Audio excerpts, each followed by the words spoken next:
Good to see you in a new video on Betrayal Wife Tales. Today I'm going to tell you an interesting story of our subscriber. I used to think I had it all. My name is Daniel, and I've been married to Sarah for 5 years. At 32, I thought my life was set, a great job, a beautiful wife, and a nice home in the suburbs. We were the couple everyone envied. Sarah was the stunning, fiery redhead, with a body that made heads turn and a smile that could melt any heart.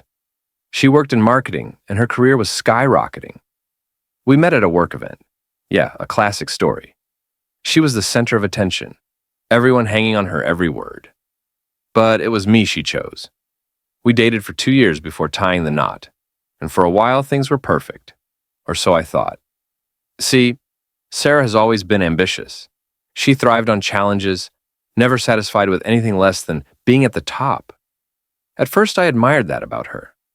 She took no prisoners, and her confidence was intoxicating.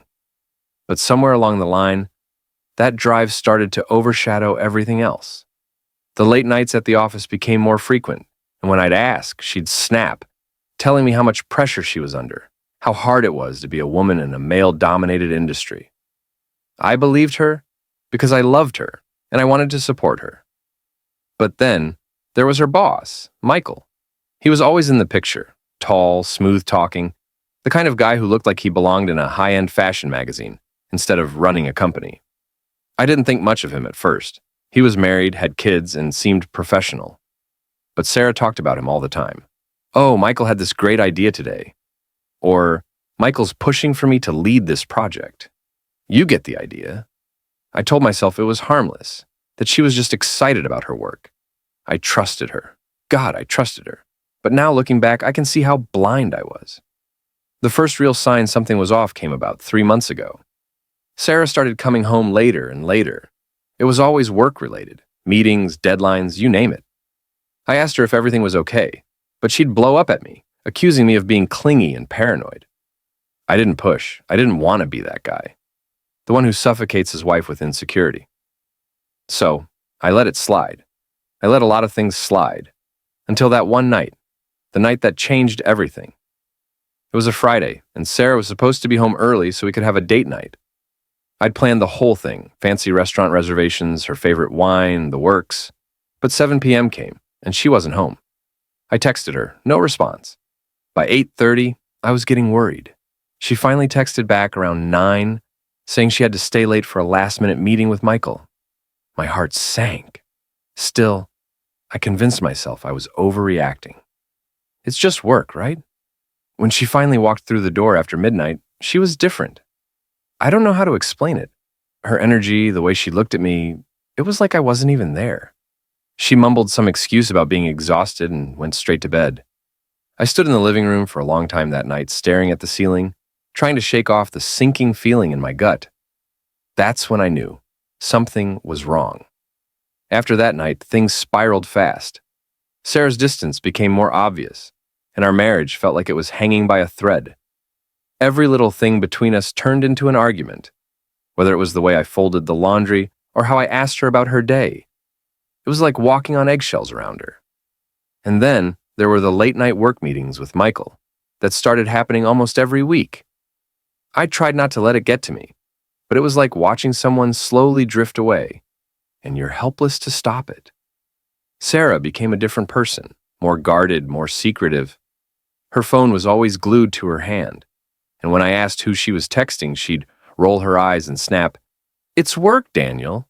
You wouldn't understand." The turning point came when she left her laptop open one night.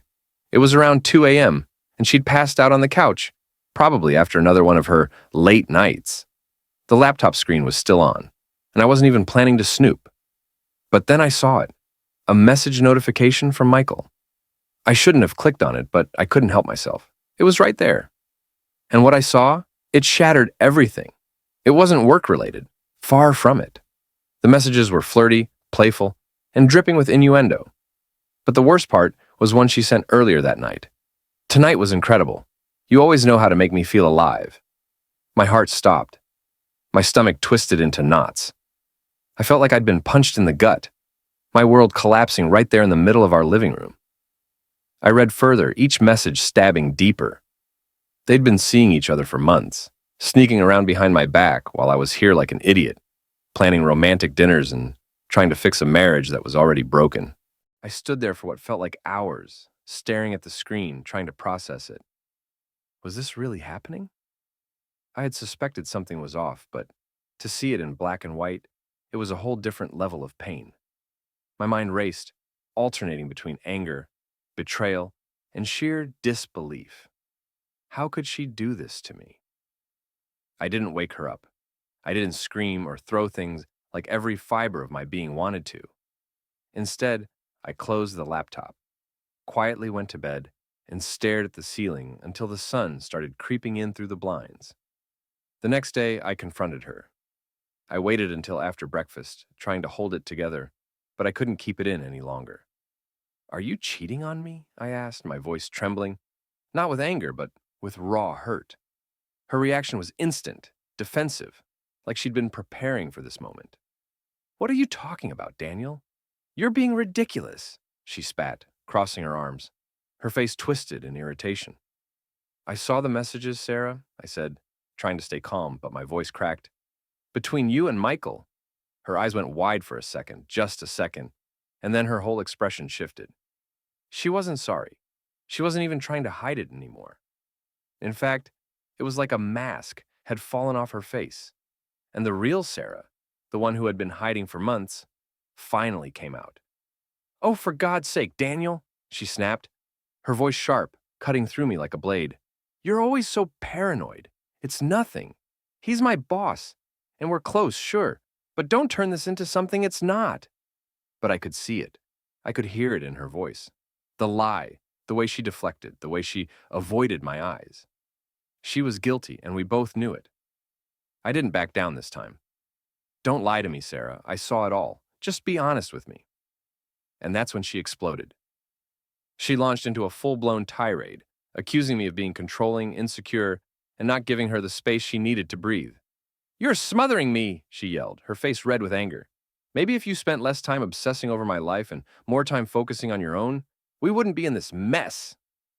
Her words hit me like a freight train. I stood there speechless as she unleashed months of pent-up frustration. She didn't apologize. She didn't even try to explain herself. Instead, she flipped the entire situation on me, like it was my fault she had to seek comfort elsewhere.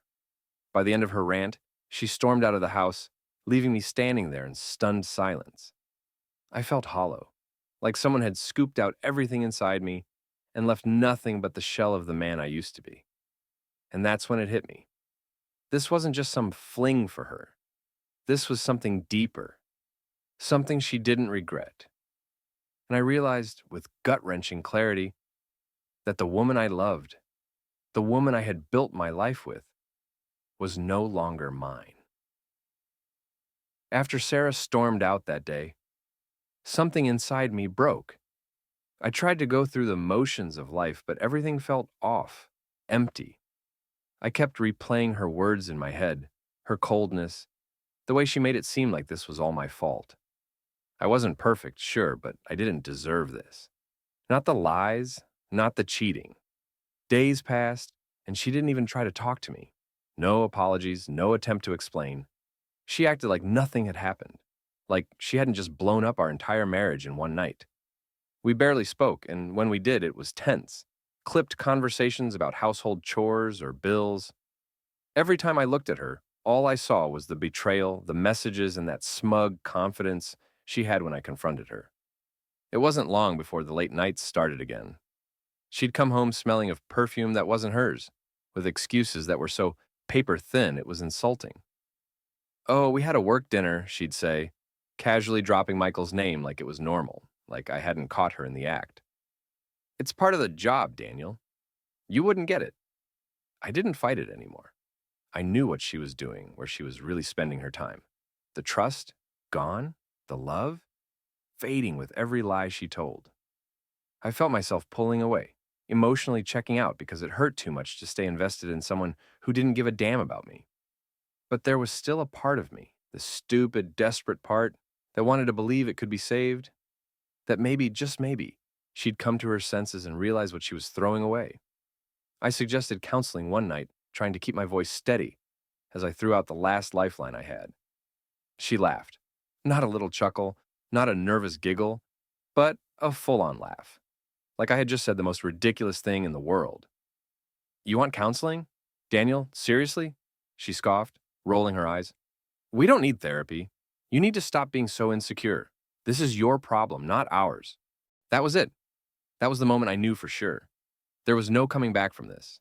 She didn't care about fixing things, didn't care about me. And suddenly, I didn't care either. The hurt had turned into anger, the sadness into something darker. I started digging, looking for proof. I wasn't even sure why. Maybe to protect myself, maybe to confirm what I already knew. Late one night, when Sarah was out again, I went through her phone. I knew her passcode, she hadn't bothered to change it. And there, in the messages, was the truth staring me right in the face. Her conversations with Michael weren't just flirty anymore. They were explicit.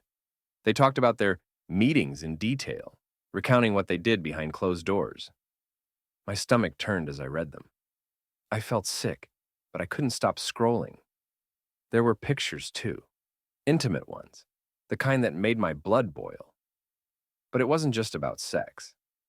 There were messages where they laughed about me, calling me clueless, making fun of how oblivious I was. Michael even joked about how easy it was to manipulate Sarah into coming over. And the worst part? She laughed along, like it was all a game. I slammed the phone down on the table, my hands shaking with rage. I couldn't take it anymore. I wasn't going to sit by and let her disrespect me like this. Let her walk all over me while playing house with her boss. The next day, I made a decision. I needed to confront them both. I didn't care about the consequences anymore. If this was the end of my marriage, then I was going to end it on my terms, not theirs. It didn't take long to find out where they'd be. Sarah was too predictable. She had mentioned another late meeting at the office that night. But I knew better. I knew exactly where they'd go. That night, I followed her. I waited until she left, her usual, "I'll be home late" text already sent to my phone. I trailed her car, my heart pounding as I watched her drive, not to the office, but to a hotel on the edge of town. Of course, that's where they were meeting. I parked a little ways away, waiting until she went inside before following. My hands were shaking as I walked through the lobby, heading for the elevators. I didn't care who saw me. I had one goal, one burning purpose in my mind: to catch them, to finally put an end to this nightmare. I found their room easily enough, room 417. I could hear them inside, laughing, the muffled sounds of their voices making my blood boil.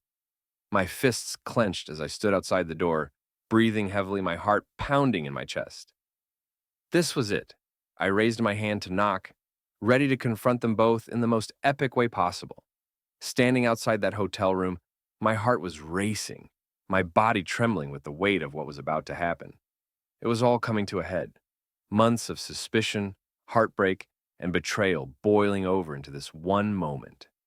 I could hear them inside, laughing, totally oblivious to the storm about to crash down on them.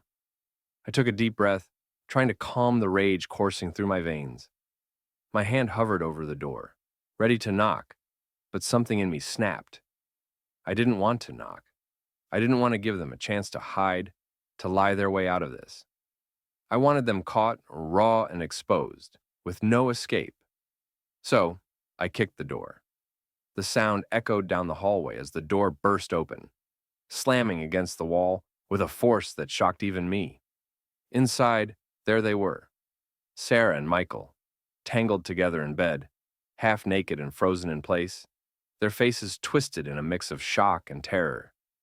It was like time stopped, everything slowing down as the reality of what I had just done sank in. For a second, none of us moved. Sarah's mouth dropped open, her eyes wide with disbelief. Michael, still in bed beside her, looked like he had seen a ghost. I could see the fear in his eyes, the way he scrambled to cover himself with the blanket, but he didn't say a word. He didn't have to. The silence broke when Sarah finally spoke, her voice shaky and filled with that same bitchy arrogance she always used when she was backed into a corner. "Daniel, what the hell are you doing here?" she snapped, pulling the sheet up to cover herself, as if she still had the right to act outraged. "You're insane. You can't just break in here like this. I felt a surge of anger, more intense than anything I'd ever felt in my life. My entire body was shaking with it. The betrayal, the lies, the months of being made to feel like I was the one losing my mind. And here she was, acting like I was the problem, acting like she was the victim. I can't believe this is real, I growled, my voice low but shaking with fury. You think I'm the one who's insane? You've been screwing your boss behind my back for months, Sarah. In our marriage? And you have the nerve to stand there and act like I'm the bad guy? Her eyes darted toward Michael, who was still silent, looking as pathetic as ever. She hesitated for a second as if deciding whether to fight or give in, and then her whole demeanor shifted. The mask dropped, and suddenly, she didn't bother pretending anymore. The anger, the deflection, all of it melted away, replaced by something much colder, much darker. You know what? She spat, her voice dripping with venom. Yeah, I have been. Because unlike you, Michael actually gives a damn about me. He listens. He makes me feel alive, Daniel. Something you haven't done in a long time. Her words cut deeper than I could have imagined. I could feel my heart breaking all over again. But this time, it was different. This time, it wasn't sadness or disbelief. It was pure, white-hot rage. So, that's it? I asked, my voice shaking. That's your excuse for blowing up our marriage? Because I wasn't good enough? Because he makes you feel alive? You're such a selfish, heartless... Stop it, she interrupted, her voice rising. I'm not going to let you guilt-trip me, Daniel. This was never going to work. I've known that for months. You're not enough. You've never been enough. I stood there staring at her, my mind reeling. How could she say that? After everything we had been through, after everything I had done for her, the sacrifices, the love, the loyalty, and all of it, all of me, was just not enough. But the most gut-wrenching part? She didn't look sorry. She didn't even look guilty anymore. She looked relieved. Like she had been waiting for this. Like she wanted me to walk in and catch her. To finally put an end to the charade. You're a monster, I whispered, my voice cracking. But I didn't feel weak anymore. I felt stronger. The kind of strength that comes from knowing you've hit rock bottom. And there's nowhere to go but up. Michael, the coward that he was, finally spoke, his voice shaking as he tried to salvage whatever dignity he had left. Look, man, I didn't mean for it to happen like this. I didn't want to hurt you. I laughed. I actually laughed, because the sheer audacity of it all was just too much to process. You didn't mean to hurt me? I asked, shaking my head in disbelief. You've been sleeping with my wife, laughing about me behind my back, and you want to pretend like this wasn't intentional? Are you really that much of a piece of shit? He didn't respond. He just sat there, looking helpless. And I realized in that moment that he wasn't worth my anger. He wasn't worth anything. Neither of them were. I stepped back, my fists still clenched at my sides, trying to calm the storm of emotions swirling inside me. You know what, Sarah? You deserve each other. You and this pathetic excuse of a man. With that, I turned and walked out, slamming the door behind me. The weight of it all hit me as soon as I stepped into the hallway. My marriage, my life, everything I thought I knew, gone. But as I walked away from that hotel room, something strange happened. I didn't feel broken anymore. I felt free. Walking out of that hotel felt like breaking free from chains I didn't even know I was wearing. The weight of the betrayal was still there, pressing on my chest, but there was something liberating about finally confronting the ugly truth. I had faced Sarah and Michael head on, and even though my world had just collapsed, I no longer felt like the helpless, clueless husband stuck in the dark. The drive home was a blur. My hands gripped the steering wheel so tightly my knuckles turned white, but my mind was strangely clear. I knew what I had to do next. I wasn't going to wallow in pity, begging for answers or closure. I had already gotten my answer, and it was loud and clear. Sarah had chosen someone else, and she wasn't coming back from that. Neither was I. When I got home, the house felt empty, cold. It wasn't just the physical space, but the memories that filled it, the life we had built together. Now nothing more than ghosts of what once was. I could still see her shoes by the door, her perfume on the counter. The place was filled with her, but I knew that version of her, the one I had loved, the one I had married, was gone, and she wasn't coming back. I sat down on the couch, staring at the empty space where we used to laugh, where we used to make plans for the future. It felt surreal, knowing that all of that had been a lie. But I wasn't going to let it destroy me. I couldn't. Not after everything I had been through that night. I grabbed my phone and started typing out a message. It wasn't angry, it wasn't emotional, it was just final. I'm done. Don't come back. I hit send. That was it. No long explanations, no begging for forgiveness. I had nothing left to say to her. She made her choice, and I was making mine. I was cutting her out of my life once and for all. The next morning, Sarah came back to the house, of course. I wasn't surprised. She probably thought she could talk her way out of this, spin it so that somehow I was still to blame. But when she walked through the door, she was met with the sight of her bags, packed and waiting for her by the front entrance. Her face fell, and for the first time, I saw something close to regret flicker across her eyes. But I wasn't falling for it. "Daniel, please, we need to talk," she started, her voice softer now, as if she was trying to play the role of the apologetic wife. I shook my head. "There's nothing left to say, Sarah. I saw everything. I know everything. You made your choice. Now, live with it." She tried to argue, tried to justify herself, but I wasn't listening. I couldn't.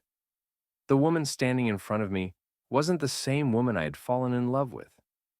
She was a stranger, someone who had hurt me in ways I never thought possible. And I wasn't going to let her manipulate me anymore. "I'm filing for divorce," I said, my voice steady even though my heart was racing. "This is over." That hit her. I could see it in the way her face paled, the way her confidence faltered. "You don't mean that," she whispered, taking a step toward me. "We can fix this. We can go to counseling. Try again." "It was a mistake, Daniel. Please don't do this." But her words were empty, and I knew it. I had seen the truth in those messages, in the way she had laughed at me with Michael, like I was nothing more than a fool to her. I couldn't unsee that. I couldn't unhear the things she had said. "No, Sarah," I said, meeting her eyes with a coldness I didn't know I had in me. "The mistake was trusting you. The mistake was thinking you were someone worth fighting for. But I'm done fighting.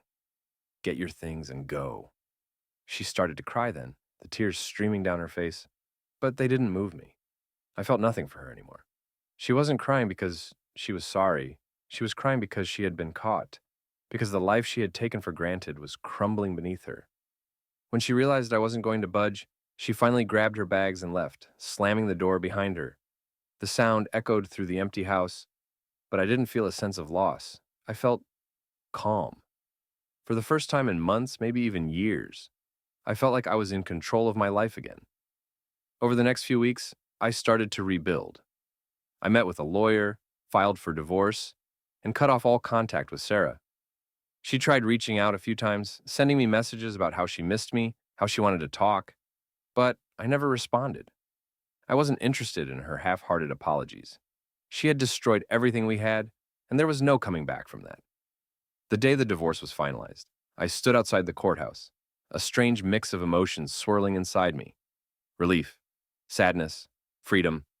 It was over. Everything with Sarah, the marriage, the lies, it was all officially behind me. And as painful as it had been, I knew I was stronger for it. Life moved on. I moved on. It wasn't easy at first, but with every passing day, I started to feel like myself again. The guy I had lost in that toxic marriage slowly began to emerge, piece by piece. And though the scars were still there, I wore them as reminders of what I had survived. As for Sarah and Michael, I heard through the grapevine that their little affair didn't last long. Michael's wife found out, of course, and he ended up losing his job in the fallout. The last I heard, Sarah had moved out of town, trying to start over somewhere new. But none of that mattered to me anymore. They were both just chapters in a story I had closed for good. And as I stood there, looking out at the world with a fresh perspective, I realized something important. I hadn't lost. I had escaped. And for the first time in a long time, I was free to start again.